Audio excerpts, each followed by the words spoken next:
like to call the board meeting to order. Wildewood Springs, November. Recording in progress. Thank you, Chris.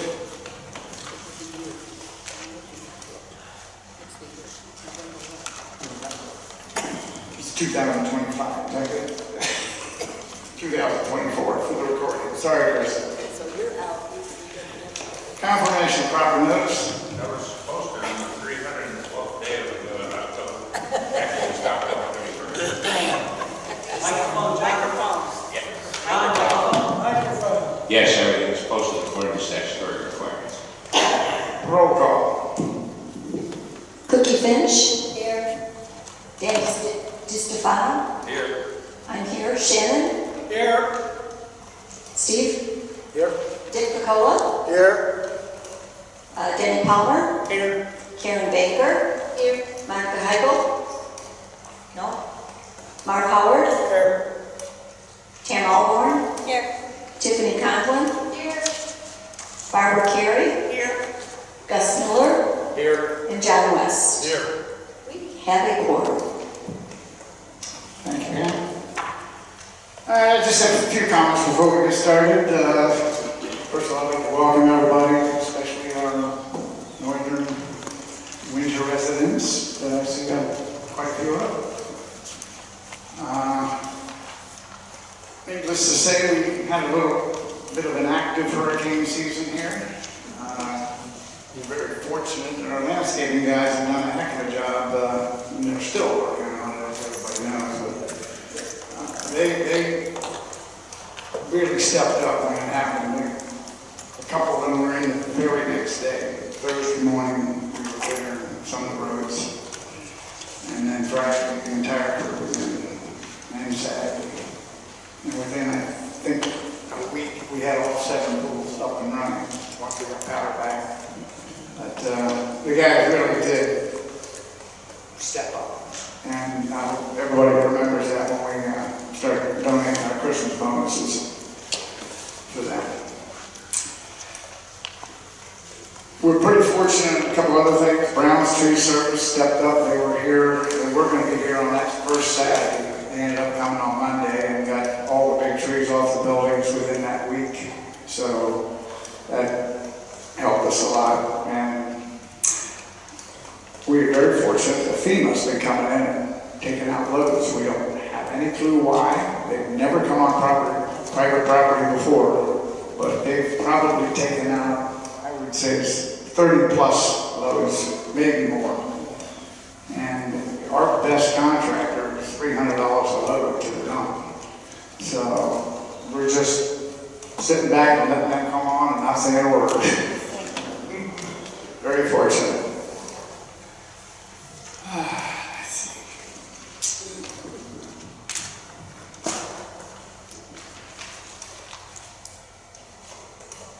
But we'll get into the budget later, but the budget committee's done a heck of a job this year.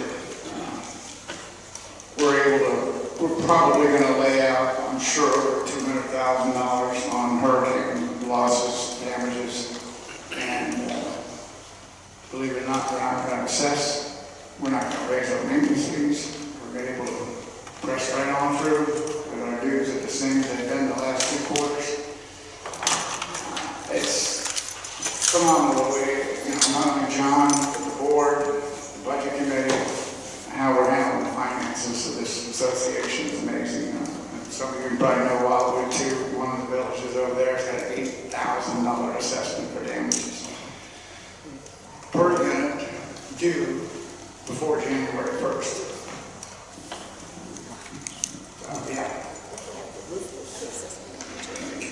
Yeah, that's for the roof damaged ones. And that's their second time in 2 years. 2 years ago, the hurricane, they lost the roof off the same cluster, different building. That's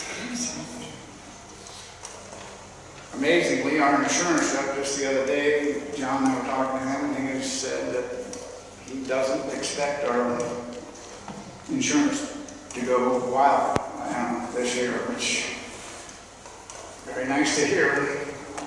I'm not going to hold my breath until I see it, but That's what he said, so we're hoping that remains the truth. We do appreciate everybody's patience on these courtyard fences. We've hired Jeff's, our head maintenance guy's son, to help rebuild some of these fences. And, we're just slow going, getting all this cleanup and everything else done. So we do appreciate your patience. Yeah, I should do that. I meant to do this stuff last year and I didn't. If anybody's got a cell phone, just put it on silent, please. Okay, on with it. Review of the minutes. Anybody had a chance to review them, look at them? Any questions, concerns? Do we hear a motion? Approve? Motion. Motions, second? Second. Okay, thank you, John. John West, seconds. Anybody opposed?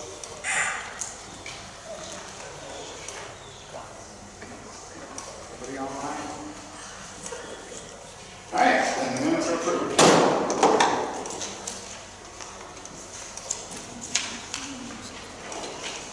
First up, financial matters. Barb. Okay.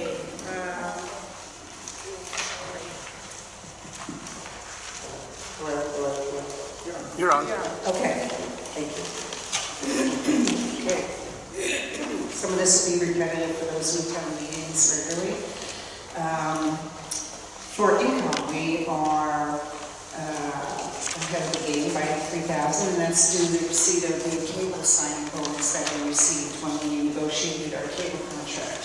Of course, that's going to be used up pretty quickly as before the Milton cleanup. Under administration, we are also ahead of the game there because our 2024 insurance bill came in much lower than we had budgeted. Let's see, grounds, we have higher tree trimming costs. That's as of October. So we are going to be seeing more come through for Milton in the next 2 months. None of that is Milton so far. Under security, we're also overrunning by about $12,000. That's due to the vendor billing us in 2024 for 2023 costs. Pools, we're experiencing unexpected leak repairs, and utilities, we are experiencing higher trash removal rates that were not budgeted because they increased those rates after the budget was prepared last year. Any questions? Okay. I'll go into the CD report, our investment report.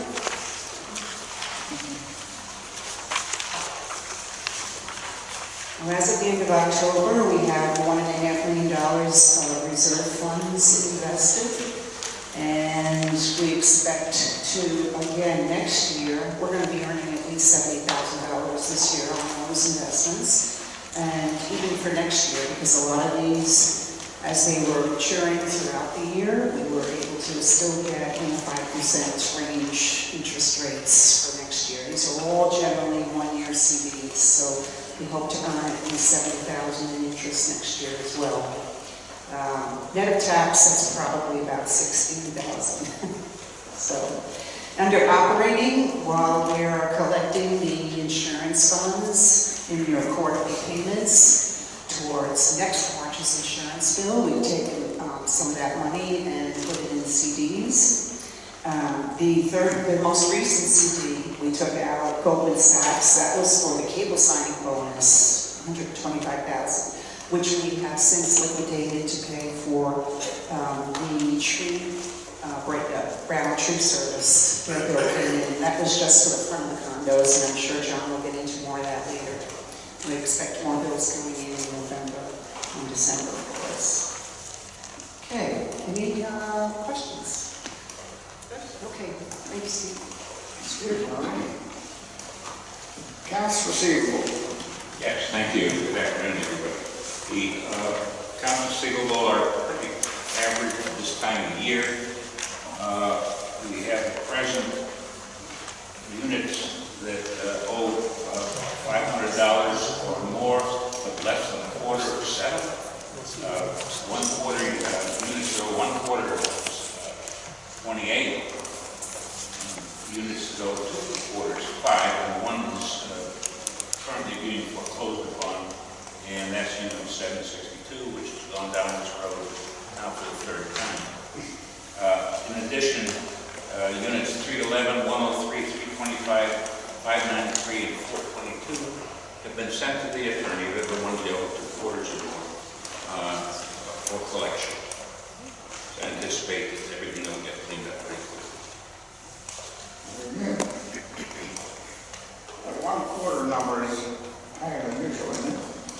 No, not for the first one. Oh, okay. They usually have, by the time tomorrow comes the next day, most of it will be paid off. Okay, very good. Old business, 2nd floor renovation slab. Okay, I met with the original contractors and waited for Mr. Toski, gave them the addresses of the units that have experienced substance leakage. He's taking them and inspecting them, and I expect to have a report for the meeting at the board building committee meeting on Wednesday. Good, thank you. Electrical repairs.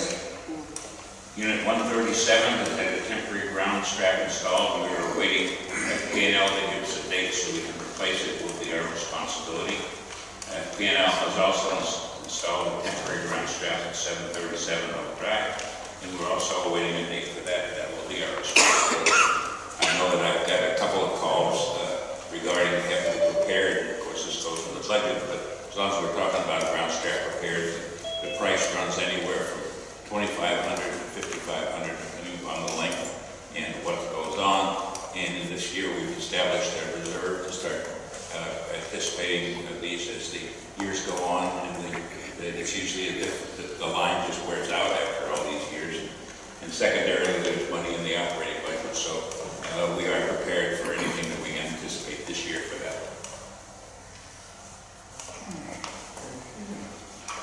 Pickleball courts project status. Again, the project that was supposed to start August 1st, it was kind of rainy, and the company was somewhat behind, and of course we had issues too, and then in comes a couple storms. The contractor, since we're not going to do anything now until probably the end of April, beginning of May, contractor agreed to return to us 50% as the board asked me to negotiate the down payment, and so anticipating that check coming any day now, because I talked to him last Thursday and he said he'd take care of it. Next, trees, 141 Pinehurst. The contractor, Lumsden Concrete, has promised to give us a start date. They got hit, being a general contractor in the concrete business, they got hit heavily with storm damage and things like that. So it's a project that's should have been done by now, but because of the various delays, hopefully we'll get it going, get the wall down, get the pruned, which we've already paid for, and then get the wall put back up and they can return to normal.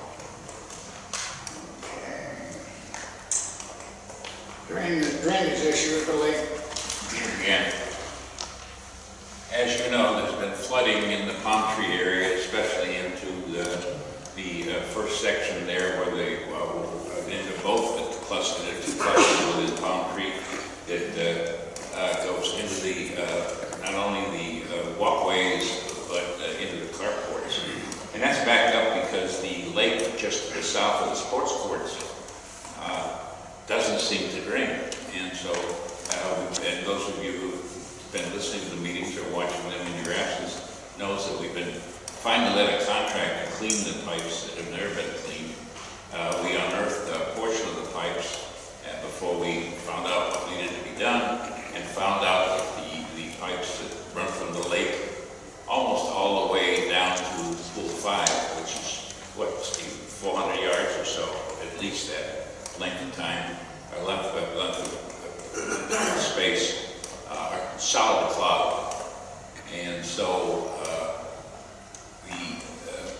the drain clearing people came out and found that they had issues too, that the pipes are so clogged that they have to get a bigger equipment, and so they're going to be back on December 1st with a large vacuum truck to empty the drain.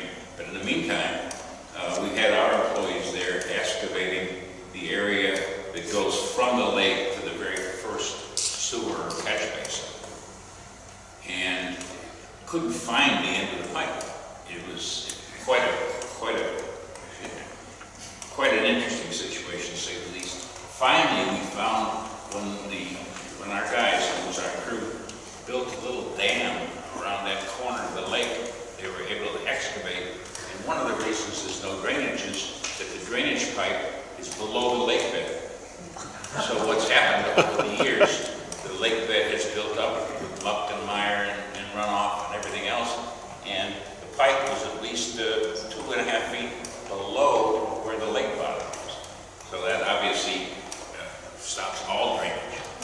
So now it looks like we'll be able to do it. Part of this will be in-house. We're going to get a drainage area up above the lake issue and pipe it into the system. Then the contractor will clean the system out, and we should have it taken care of. The cost to clean the system out itself is $22,000. We'll probably have $700 or $800 in parts in what we need to do with renting equipment, but we should put this thing to bed and have it the way it wants to be. But it's quite a little project. Then you can go forward with the pickleball court and everything else, but there may be some savings there now, because if we put an active drain system in, I don't see the need for building a berm or a wall, so I don't know that is what, $800–900 in that contract that we'll be able to save at least. I think it was $10,000 for the burn. Well, then we can save a lot more than 8 or 900. So that works out well. Okay. All right, next, spectrum transition issues. I'm sorry? Spectrum transition issues. Oh, I think that's gone well. There has been very few issues. I've got to make a few phone calls, which we've been able to establish new contacts with Spectrum, and we seem to be able to resolve everything pretty quickly now if there's an issue. I've got a comment about Spectrum. I was getting a bill, and I knew HOA took care of it, so I called them today. And if you called to have the equipment brought in and set up, they were going to charge either $65 or $69. They never told me that. So, I'm sorry, Bill, there's a charge for what? I didn't know. the installation of the new equipment. No, there's no charge. Well, that's what I was led to believe, but Well, that is actuality, that's the contract. So if somebody's giving you bad feedback, if you'd like to send me the bill, or I'll give you. no, he said, oh, okay. And then interesting, yeah, okay, thank you. Because we do have a contact with the head of the department now, we can put you in charge with if that issue continues. Yeah, I Okay. know that's what it was. Just want to let anybody know that if it happens to them to not pay it. If you do call and ask for the number that was on that piece of paper. Well, if you're not using the microphone, somebody can hear you online. Or here. Could you please repeat your question? No, any of them. If you do call the number that's on the line, they know it's not on. Closer. Put it closer to your mouth. Do you hear me now? Yes. If you do call the number that's on the line from the paper that we received from you, from Spectrum, they do say you have a $69 charge. So, We'll make a phone call in the morning, because that's, thank you both, it's the Thank first you. time hearing about this, yeah. You might That's all I guess we'll say. want to that you're calling the right number. oh yes, There's a community number that's not the same number as the regular Spectrum number. right. We'll verify that, but obviously, the contract is very specific You do have to take your piece of equipment in to trade, but there should be no charge whatsoever. If you have your, John? I thought Dick had. Well, she made the comment.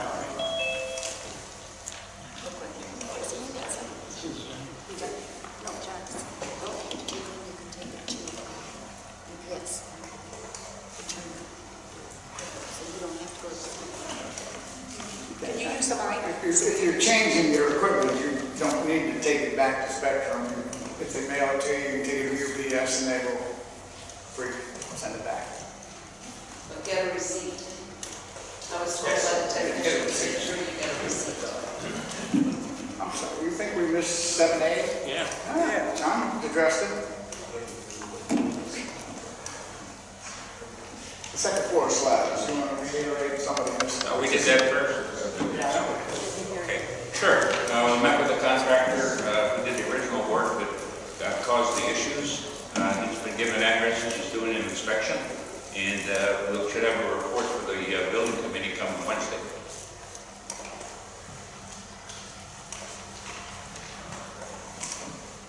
Still a lot of work to be done on it. Okay, that we know. Yeah, the drains, a couple of them need to be lowered. And we're aware of that.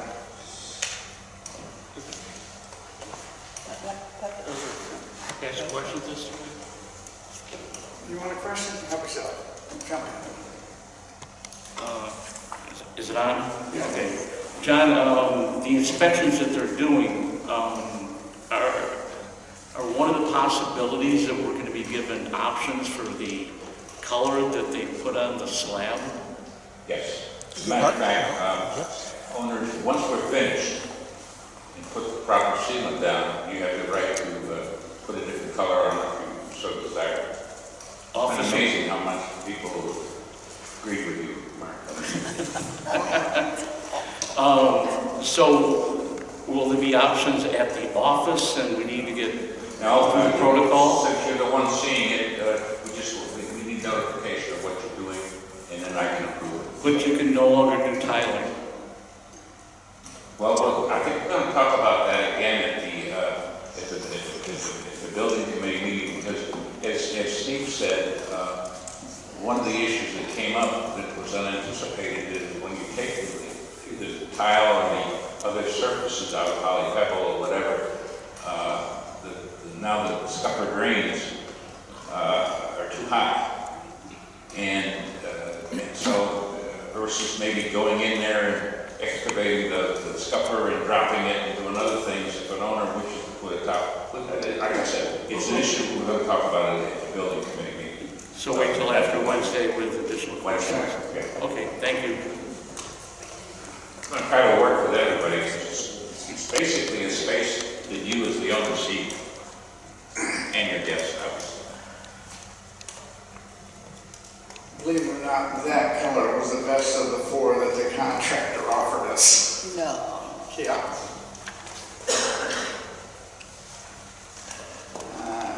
New business, communications. Oh, is that one? Sure. If you have the updated agenda, Steve, we got the budget to go over with. 7F.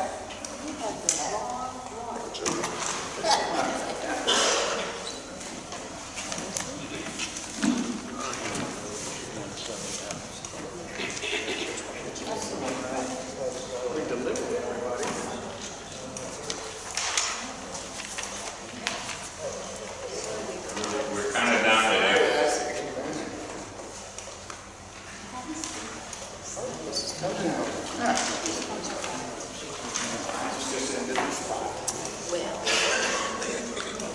All right, time to review the budget, 2025, the operating and reserve budgets. Where's Tom? There. Grab the mic. Take over. Tom has done a heck of a job in the budget committee, all of us, the rest of their own budget committee, put a lot of work into this budget. Well, basically, what you notice is that we're not increasing the fees this year over the the last 2 quarters. And so, hello? Oh, there we go. All right, yeah. So not increasing the fees from the last 2 quarters that you paid. Basically because of the insurance money, but due to other reasons like the increased fees for trash and that stuff, you know. So, but in essence, there's no increase in the fees. And so we're not going to fully adequately funding, I think it's called. Is that right? We're going to make up for it in the next 2 years to make up for what we need, like $1 million, and we're going to put $700,000 in it. So that's what you should know. Okay. Anyone else? That's it for now, I guess. Any questions, I guess? Town Union Committee should be thanked. I know we had 7 meetings going on in July. It's quite a process, and those that were involved really did good work. Yeah, other people involved, yes, thank you. Okay. Good job.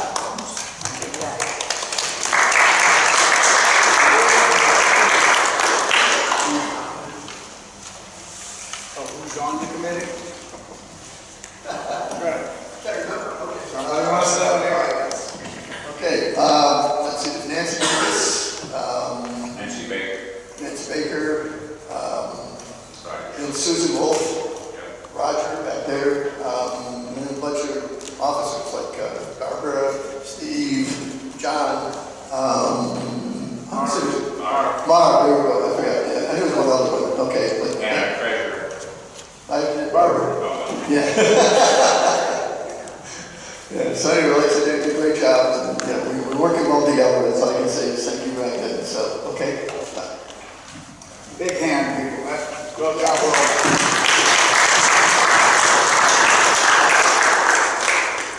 All right. Do we hear a motion to approve? I make a motion to Adopt the budget. Okay. Second. Who's that? All right, second. Both budgets as presented. Yeah. As presented.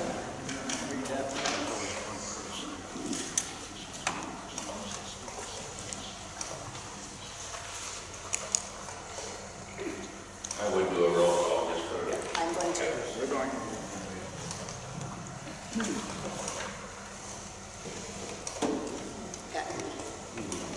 Okay, the motion is to approve both the operating and reserve budgets as presented to the board. You're adopting. That's what I said. Oh, I thought you said approve. Okay, adopted, sorry, I probably should say. Formal. Okay. Say formal.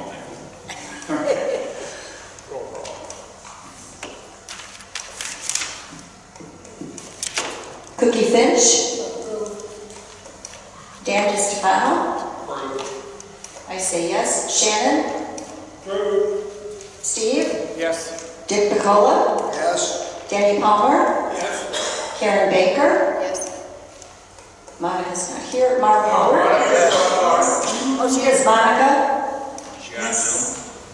She said yes. Mark Howard. Yes. Tammy Alborn. Yes. Tiffany Conklin. Yes. Barbara Carey. Yes. Gus Miller. Yes. And John West. Yes. Unanimous approval. For the records, we will be working to get out coupons to those of you who receive coupons, those of you who are on automatic deduction. That'll come automatically, we hope correctly this time with working with the bank. And so you don't, those of you who have automatic deduction, you don't have to do anything. If there's a follow-up and you get a copy of a coupon to pay, don't worry about it. You don't have to pay twice.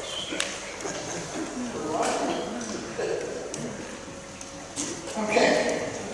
Very good. That's approved. All done. Now, new business. No. Confirm certificate of deposit cashing. What happened was that the invoices came for the cleanup at the front that already been mentioned, $150,000 for the amount of Brown Street alone. They had like 14 men there for 16 days, something like that, hauling, cutting. They really opened the property up. You couldn't get into the 700, you couldn't get down Wildewood Boulevard. It was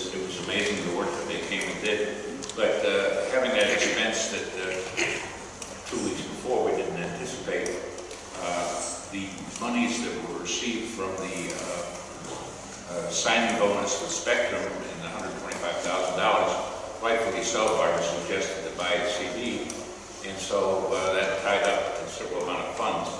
To pay the contractor on a timely basis along with to do everything else, the board, I questioned the board if we could cash the CD before this meeting, and they basically agreed to cash the CD. We still made a profit. We didn't have to pay a deficit.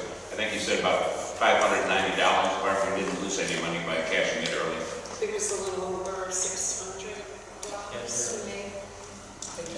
Yeah, so anyway, all I'm asking here now is to ratify that decision that you made by email, John. To make a motion to agree to the fact that you're going to CD cash for this expense. All right, do you have a motion? I make a motion. Second. All right, you have to wait for the Make a motion. motion to liquidate the CD to fund the bills for cleanup parking. The CD for $125,000, just one CD. Mark seconds. By acclamation, can we do that? Just take the Anybody opposed? No? Okay. New business. God, it's been 6 months since I used that. That's power. Okay, new business now. Communications, John. No actual written communications since the last meeting. There have been a few that have come in today that will be on the next report. So there have been no communications to report since the last meeting. You got anything else on the storm clearing? Yeah, well, just to give everybody an idea, go ahead. The next issue is the status of storm clearing and repairs. One major roof repair was required at 149 Pinehurst. 6 small repairs were completed also by Manson Roofing. Cost was about $8,000. Still awaiting 1 invoice. 60 small repairs by falling branches, and I sent pictures to the board. They ended up like 50-cent pieces or dollar bill pieces where debris had fallen on the roofs, and actually our staff did that. And Jim Sell did a yeoman's job. He first went up to do a cursory look to see what was there, and we saw the major damages, and that's how Manson got out there as quickly as they did. Then he went to each building and cleared the gutters, and then looked in depth, and that's what we found was 60, actually 64 today, the holes in the roof. And then he went back and we did that in-house. What we do now is put down a piece of almost elastic type material over the hole, and then put the compound over that, and that elastic type material stretches with the heat and everything, so those leaks are fixed very well, and it's a better way of processing. So that's what's with the roofs. Clearing the trees, removal of downed trees in front of units on roadways costs $150,000. Our crew continues to clear and remove trees and debris from behind units. We've finished everything behind 800, behind 700, behind 600, meaning Oak View and Woodlawn. They're currently working behind Lakeside, and confirmed John Brown is coming out and meeting with me tomorrow morning, and we're going to go to the areas where his crew will have to come in because of the size of the trees, and we'll finish that up, and then the boys at home will go behind it and debris call. It's going to be interesting to see if FEMA keeps coming in. They come in bits and pieces, and but as long as they keep coming, like you said, between $300 and $900 a load, depending on where you go, we want to have them removing as much debris as possible. Absolutely. Gutters and carport ceilings, proposals for repairs are forthcoming. We did just today, and I just had a chance to look at it real quick with Steve. We filed a claim for insurance purposes for the carports and for gutters and for fences and gutters and fences and carports. And we had hoped there would be some sort of what they call chop and drop relief with insurance, meaning the very, very big trees, they wouldn't pay for hauling away, but the adjuster indicated that we might have coverage for cutting the trees, which would be really a good thing to get a portion of that $150,000 back. So far, from reading this thing real quick, it looks like because of deductibles and everything else, the only thing that they're interested in covering or will cover is the carport damage. Damages were assessed, at least by their estimation, at about $46,000. But they said that our value, because they're of age, they took $10,000 off. So they basically, at least that report is, would be able to get at least $35,000. We're still waiting for repair proposals. And here again, this will be a big topic at the building committee meeting on Wednesday. Do we take them out? I mean, they're obviously an issue that's causing problems, damaging cars, or what do we do? So that'll be coming up. But we have initial response from our insurance company, which is at least a start. That's what I look at. Courtyard fences materials have been ordered, and it was nice. They sent us all the slats we need, but they back ordered all the posts. So you can't just hang up all up there, but we're waiting the posts. And as soon as we get those, we're going to start, as Steve alluded to earlier, Jeff Jr. is probably starting tomorrow to work on those fences that don't need posts. And electric service for pool 4 was damaged when one of the trees went over and caused actually the pool heater and the spa heater to be electrified. The electrician touched it and said it hadn't had a jolt like that in many, many, many years. So it turned out that when the tree came down, it grabbed the conduit and snapped the internal wiring in a way that they were touching and causing it. So we pulled new wiring now. There were only 3 wires or 4. We pulled a 4th line in there to make a ground so that we never have an issue with something getting hot to touch in the pool area, which could be very, very dramatic, of course. And that's it. John, that was pool 6, not 4. Did I say 4? Yeah. Well, then. Okay. What was it called? Because I haven't got the bill on it yet. But the last time we brought new lines, pool 7, it was about $4,500. Would you talk about the effort to maintain the trees, to keep the trees? Mark, can't hear you. I know, I'm talking to John. Yeah, okay. Marv was asking me to talk about the issue of trying to save trees, which obviously is paramount. I mean, I've always felt that, we have beautiful amenities with our pools. We have beautiful, good amenities and going to be improving of our sports courts. But I think the main ambiance and the main amenity to Wild Springs has always been its trees and its flowers and its fauna. And as I interview people when they come in, that's what they all talk about, how really nice it is there. And of course, the trees that we have are the type that have high masts, meaning that they're full up top and the wind catches them and pushes them over and things like that. And so what we're trying to do now is, number 1, lift those big old banyan trees back up where they probably will be able to resprout. It might be 40 or 50 years to see what major growth, but at least we can start and keep that ambiance up. Also, there's certain ways, as arborists tell us, that we can do some foresting, if you will, maybe trimming some of the higher masts in the future. Maybe the wind won't catch it as much. So we're actively pursuing to protect these amenities.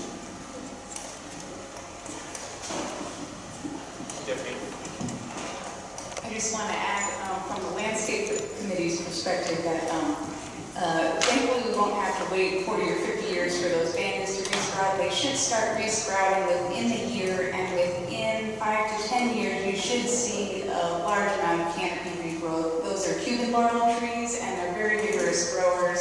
So I think you'll actually see some coverage, some shade coming back quicker than a slower growing hardwood trees are going to cope. Well, I'm sure we'll all be around to see it. I plan.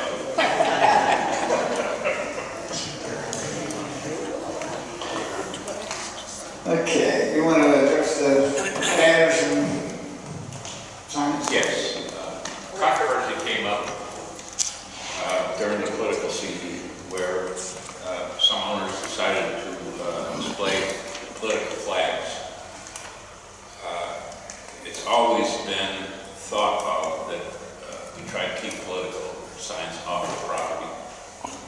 And we got challenged because they both owners felt that we didn't have the right to challenge political flags, no matter what the sentiment was. And sure enough, we sat down with the two owners and looked in depth at the sign rules, the banner rules, and there's no prohibition of, per se, for political signs. What it says is, in a way it prohibits, but what it actually says is United States flags or certain military flags in concert with holidays such as Memorial Day and things of that nature. So that, you can be read that nothing else can go up. And these owners said, well, they're going to leave their political signs up until all banners of all type come down. And if you look in the documents, and it is in the Declaration of Condominium, which is a lot stronger than a rule, is this flag thing about the United States flags and certain military flags. So that leads the fact that nothing, not go Ohio State on a Friday, or not welcome fall in the summer, or happy Easter everybody. The only thing we allow basically now is starting after Thanksgiving is Christmas decorations. So because of the somewhat controversy, I just brought it on the agenda for the board to decide if they want to look into this issue to somewhat change the whether some banners, some individualized things that people might want to put up, whether you even want to deal with it, or should they ever just go the same? That's why it's on the agenda. I think it probably would be best served to talk in a workshop, next workshop, and see if we want to do anything with that. For now, we just leave it, no college football flags, no anything. Just Yeah, we ask you if you have any flag whatsoever, any kind of banner whatsoever, please remove it until we can resolve this issue. Otherwise, I have to knock on your door, even though I'd like to come say hello. You don't want to get a letter.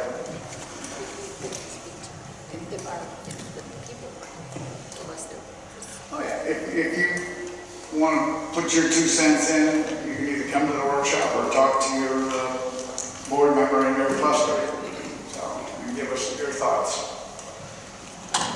Is it the board workshop? Yeah. The board. Just to clarify, from what I understand, if you've got a downstairs property, as long as it's inside your courtyard, you can display it. Is that correct? And not visible from Not visible outside. from the outside. It cannot go above the fence line. So you can put a lot of things in there, but primarily you're going to see it.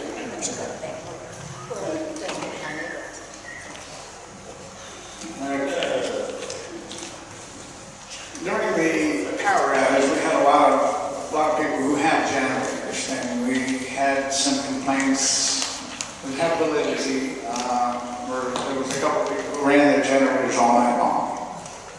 I have a generator, but mine was off at 9:30, 10 o'clock tops. Because of that, that's just not right in my opinion. I know if somebody has a medical issue, where they have oxygen or whatever, there are battery type generators that could be used during the course of the night and then recharged the next day.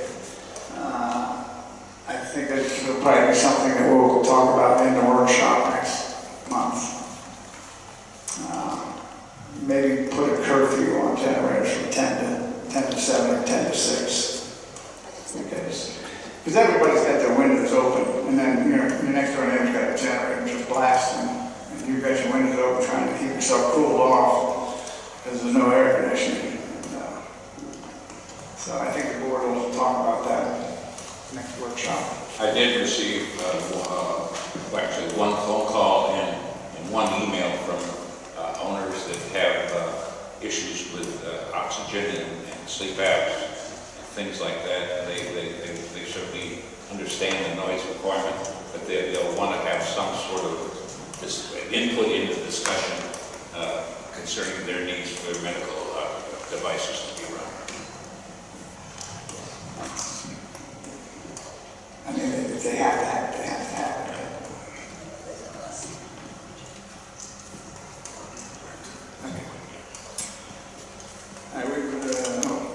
Do we need a motion for this to establish the Christmas fund for homes? Yes. I move that we establish a employee Christmas fund or holiday fund bonus, and that the contributions be submitted to the office. Second.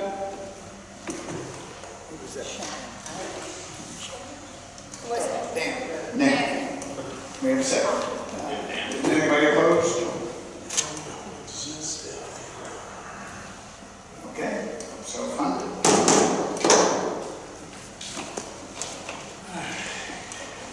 Manager's report. Okay, there's a couple of things to finish. We've gone over most everything, but the staff sincerely thanks all owners for their understanding that all service orders requests will be completed, but due to certain circumstances, conditions, and limitations, some repairs may take longer than others. And so please bear with us. We've received a multitude of calls, rightfully so. We know your fences are down. We have an inventory. We have an inventory of the damaged fences. We know where gutters are missing or down or missing parts. We have an active inventory of that. Hopefully it's accurate in both cases. So we thank you for your patience, and we will get it done as quickly as we can. Not listed, but on a personal notification, I wish to thank everybody who sent me condolences, cards, thoughts, and prayers due to the passing of my wife, and it's more appreciated, you know. Thank you very, very much. One more thing. 12 residents of Cluster O have signed a petition for the board to review flooding conditions that occur after heavy rains in their parking area. It's an area that has been an issue. It's a lower lying area. We've put in double pumps, and they seem to be functioning very well. And we pump the water two places. We pump it across the street into the lower area, across the parking area into the lower area. We also pump it into the lake in the back. I think we've done everything we possibly can do. And as long as the power stays on, and that's an issue, as long as the power stays on, those heavy puddles, and they can get over your ankle in that area, are gone in a half hour after the rain stops. So I don't know what you possibly can want to do with it. I don't think there's a lot more we can do. Like you said, within 15 minutes, a half hour tops, it's totally gone. If you happen to drive in during the storm and there's some water there, yeah, it's an issue. And it would be, conversely, you don't have to park in your parking spot until it stops raining. I mean, we've invested some serious thought and some money in the area, and we even put trash pumps in there to make sure that if any debris gets in there, it's not just like a sump pump.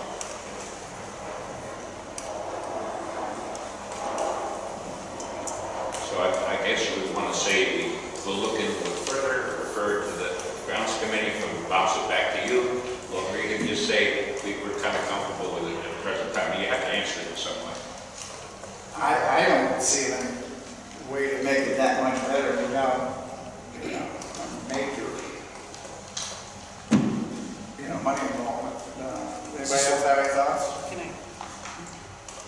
Has that always been the case since it was built? Yeah, and before we put the drainage in, it took a while to go down. So even in the 70s, they was doing it. It was flooding even in the 70s. Yeah, I mean, we had nothing then.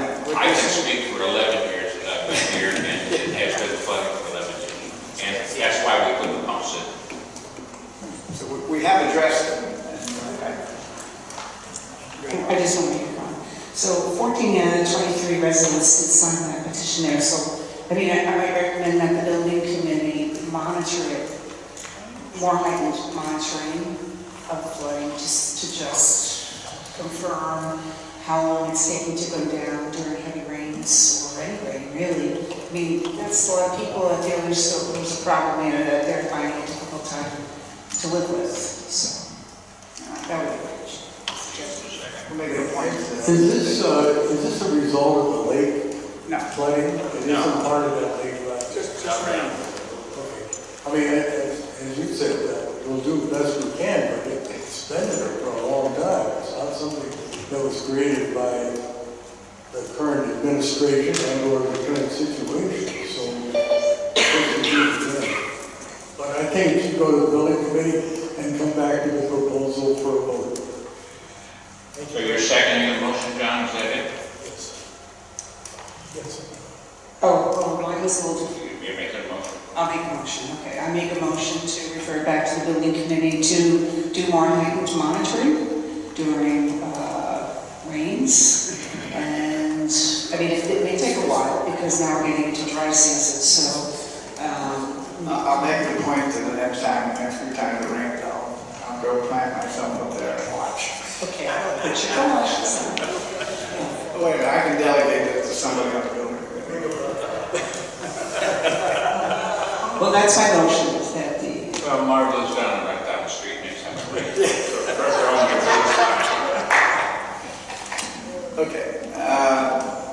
We have a second? I guess, John? No. Okay. Anybody opposed to this? I just have a question. Why does it have to be a motion? Can it just be brought, to the committee? Well, I didn't know if everybody felt like it should go. Okay.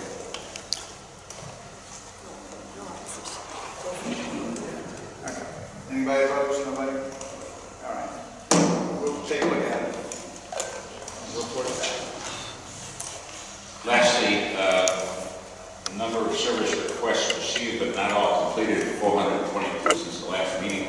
And actually, you could probably add 75 more if I counted the fences and gutters and things like that. We have been very active. End of the report. All right, thank you, John. Committee reports. Tim, please.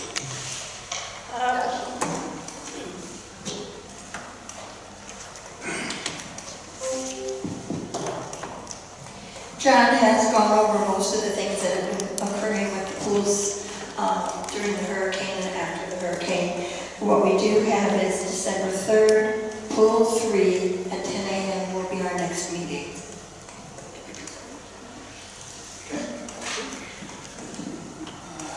Let's see. IT. We have a meeting scheduled for this Friday, but we're going to cancel that meeting. So we will try to meet in December. We have had a couple of members resign, and we are looking for some additional people who would like to serve on the IT committee. We're kind of short-handed right now. Okay, thank you, Chris. Barbara, newsletter. Yes, finally got the news. Sorry, finally got the newsletter out.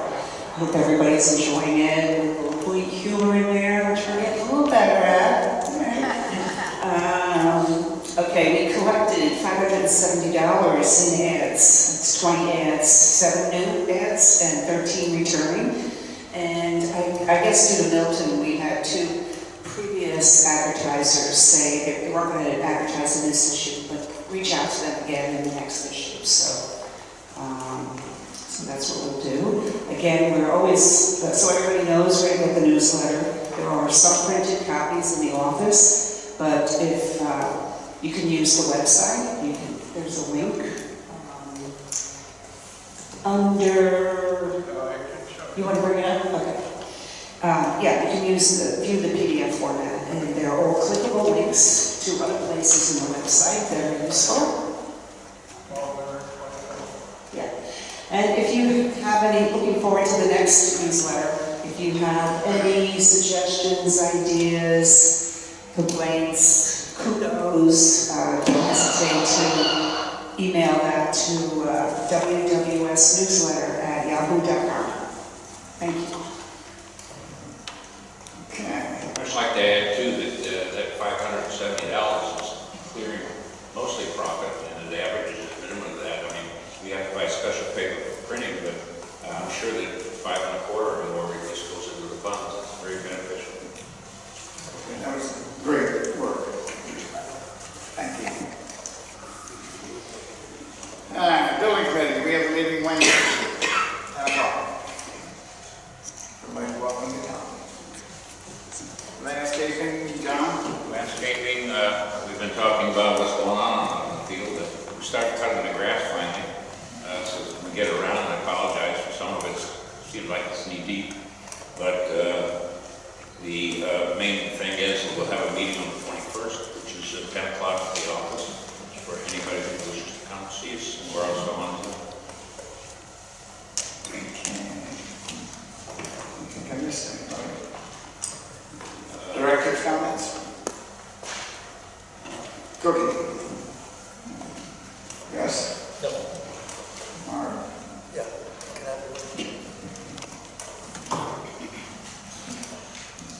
For those of you that were not here during the episode of the 2 hurricanes, you've heard lots of stories, you probably get tired of hearing them, but I can't overextend the kudos to our people who work so hard to get things done. It was just amazing. We were here, we had 4 days without electric power. The generators were loud, but they were useful. And it was just great to see the people pitching. I went the first day, I saw all those guys out there cutting this huge tree down that was crossing Wildewood Boulevard. I never knew how they were going to get it done. They got it all done in the morning. It was just amazing. So they did great work, and I just want to reiterate that it was terrific to see that. And then secondarily, it's amazing to me how our newsletter has evolved. And I think it's come so far in such a short period of time. I think that's a great job. Thank you. Thank you, Mark. Karen? Well, this is on something different. Okay, it's coming up, it's a ways away, but can we put it on the agenda to see the yard sale, or garage sale, whatever, courtyards apologize. Sorry, courtyard sale, somewhere. That's your time. Karen? It has been noted in the newsletter that the courtyard sale will be the second Saturday in February. And it's just a one-time-a-year thing. The board has given us the approval to have this every year. However, outside courtyard sales or yard sales or whatever people want to call them are not prohibited in Wildewood Springs. It's hard on our infrastructure. We don't know who's coming in and going out. Are they scanning people outside, coming in and scanning us? There's a lot of reasons why we don't let courtyard sales or yard sales any other time of year. This way, or estate sales. This is just a one-time-a-year thing that has been granted to us, so we don't want to abuse the privilege. But so far, it works out wonderful every year. People really sell a lot, or enough to have dinner free. And so it's been amazing. Excuse me, I heard you say January, I think you meant February. No, February, yes, I'm sorry. Second Saturday in February. Okay, good.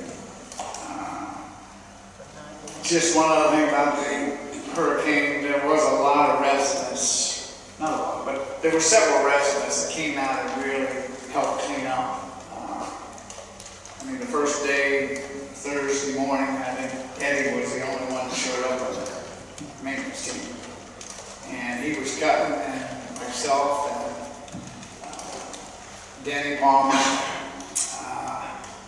Tom and Cindy in 300 clusters were out, just heaving wood off the side while Eddie was cutting. It was a real effort, and I know a lot of the clusters cleaned up in their clusters, so we appreciate that. A lot of people backed up and raised up a whole lot of stuff, so that was really good response from the community. Okay. Mark. FEMA trucks come back into Wildewood at least 2 to 3 times a day, big red double truck. So, and it's a nice big area where our guys are moving all the debris to, and that huge truck has lots of room to maneuver. And I'm wondering, where we see a lot of the debris laying elsewhere around our complex, if the truck has maneuverability in there to get that stuff, or do we need to think about having our guys move it down to Wildewood where the truck has a lot of room to pick up debris? It makes me wonder, why isn't the truck picking up any of the other piles, elsewhere? Do they think they don't have enough room? I don't know, if something we should just think about. While it's free, that's what I'm getting at. Well, I think it's a good idea because they seem to go to one place. But there are several piles right on the boulevard where they don't have to do anything. And they seem to go by, but we're not pressuring them in anything because we're just happy to show up, Well, maybe we give them some Scooby snacks in Woodlawn and... There you go. But we have, until we get everything cut, we're still working on the cutting behind the 500, behind the 200, behind the 300, behind the 100. So it'll be constant. So we can bring you lots of stuff. Yeah, we got a cut. Place up to move up really long. Okay. Do you have a question? John, Nothing from John, but sorry, I just remembered some numbers that I could share with you regarding what I said earlier about how quickly the banyan trees will grow back. There is a young banyan that's outside of my unit, and in the last 10 years that I've lived here, it's grown over 30 feet. I would say maybe even pushing 40. So that just goes to show you how quickly they regrow. And I expect that the ones that we have that we cut the canopies off and had browns reseat them should start looking like little chia pets within the next year. Just tiny little green caps on them. And then those little green caps will turn into branches and they'll start to look like a normal tree again very quickly. So rest assured.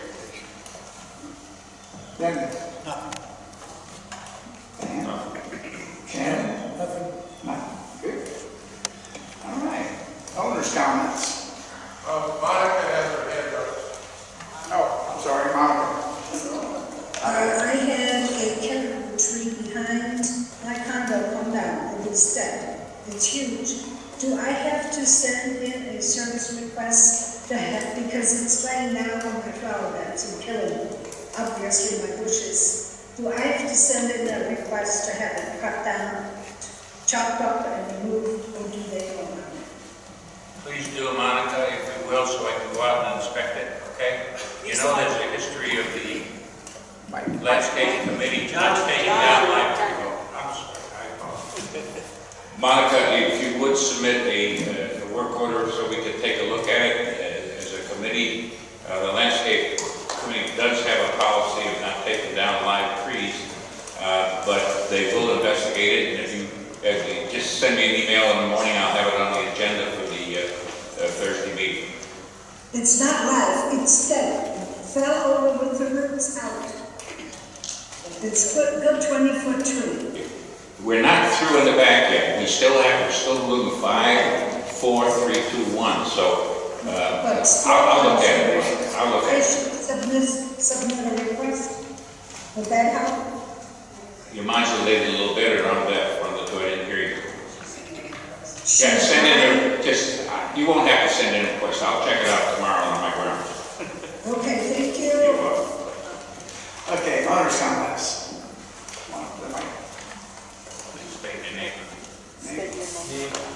Jerry Stewart in Woodlawn. So I think the guys have caught on that if FEMA can get to the Woodlawn area and get all rush that if they refill it, it will happen, because I've seen it almost depleted and then refilled, depleted, then refilled. So I think they know that, or mystically it's happening, but it's happening. The generator issue, and I think I brought it up last time, that if you're thinking of buying something, buy an inverter rather than a generator. It's a bit more money, but it's a lot quieter. And we bought one big enough that if our neighbor needs to hook up their refrigerator, which we did for them, and they were able to get their phone charged. I mean, we did run it all night, but it was half the noise of a normal generator. So noise level, if you're thinking of buying one, it should be an inverter possibly.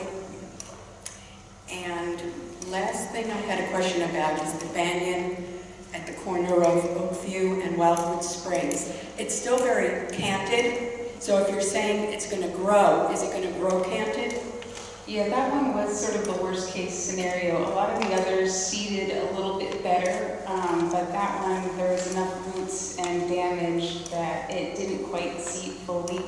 I don't know of a way that we can seed it better, so it is possible that that one will see a little bit of dieback towards the front, and especially because Browns did have to cut some chunks out of the front of it in order to, I guess, reseed it. It was a little bit more of an extreme job with that one. So that one may be a little further back, or have some additional regrowing to do before it comes back, as well as some of the ones towards the north end of the community, which we see really well. But they are so quickly fast growing that I think that even with that dieback, we should see the back half start to sprout very quickly, and hopefully that growth will take over and reroot, and we won't have to wait too long for that one to. If I can add on to that, there are plans to review, and so there may be some additional trimming that will help seed it better. So it is on the agenda to do when we do it. Gotcha. And when it rains, the ground will soften up, and that might help them drop down a little bit too. Yeah, definitely. Some rain would be great. Oh, yes. Anything else? Anybody else? Bob Packers, 140. Brown trees in here, are they going to be looking around the oaks and stuff over the parking lot to try to clear out some dead things that may drop on your cars? There's a lot of stuff hanging over right in front of my place. Makes me not want to park there. As you know, we did do a pretty deep trim on those before the storm, so it wasn't so bad, but we'll have to look at it again. Yeah, there's this stuff laying across up in there. Okay, thank you. Anybody else? Sure. Walter. Have a night there. Thank you very much. Wildewood, 732. I want to say thank you. It's been a heck of a 6 weeks and everything, and I think we really have a round of applause for you people as well as the workers.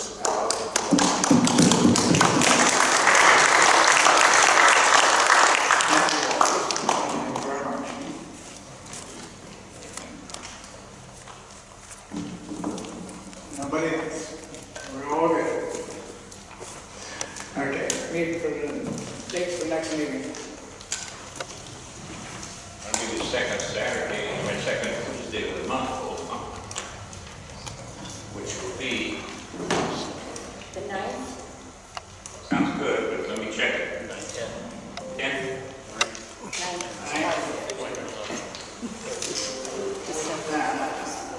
10th will be a workshop. Workshop will be the 10th. Workshop's the 10th, the meeting's the 16th. And the board meeting will be the 16th, here. Workshop will be at the office. Yes. 10th. 16th, we'll be back here. All right. I hear a And will we adjourn? Second. Be it.